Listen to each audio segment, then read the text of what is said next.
Now, I gather you're in Melbourne here today to visit Tullamarine Airport. What are you doing there? We're going to have a look at the new technology that we've mandated around our domestic airports. So off the back of that near explosion or the attempted hijacking, if you like, of that plane last year, we had a look at the domestic security settings at our airports.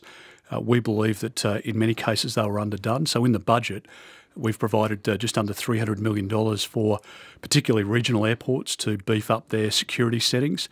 But at an airport like Tullamarine, they've already started to trial some of the new technology, CT X-ray, because the full-on body scanners it'll that be you walk into. Full-on body scanner, not dissimilar to what you see at international airports now, but we're worried about different devices going through the scanner that wouldn't be picked up at the moment. So you say you see it for international airports. Does this mean we're going to be going through these CTX scanners for domestic flights? Correct. Yes. Really? Yes. So that will happen because we're worried about gels. We're worried about noxious gases, all sorts of things which potentially don't get picked up. Will every passenger go through one of the scanners? Once the technology is upgraded in these scanners at a domestic airport, yes, that'll be the case.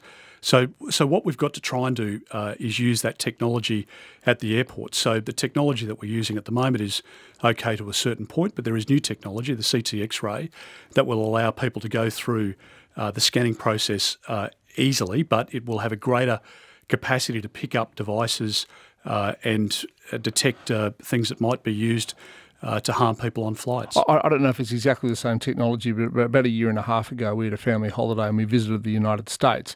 And we went through those full body scanners, like you go into a glass sort of tube that opens up. It's a bit like a revolving door, and then you get scanned, and then you go out. But it takes a lot longer to get on a domestic flight as a result. Is this what the future holds for domestic flights here? Well, the whole idea of the use of the technology is that we can move people even more quickly through the airport. So what we don't want is people building up into the forecourts onto the roadside of airports. We want to move people through that point as quickly as possible. But we are a huge country. People rely on air travel.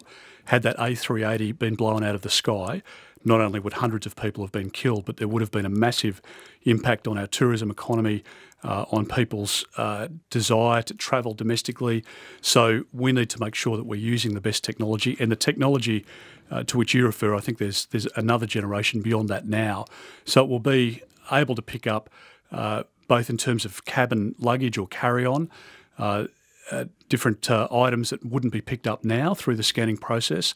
And similarly, if people had, for example, ceramic knives, there are elements to components to a device that may not be picked up at the moment. So there are reasons, very good reasons, why the new technology needs to be embraced, and we'll roll that out over the next couple of years.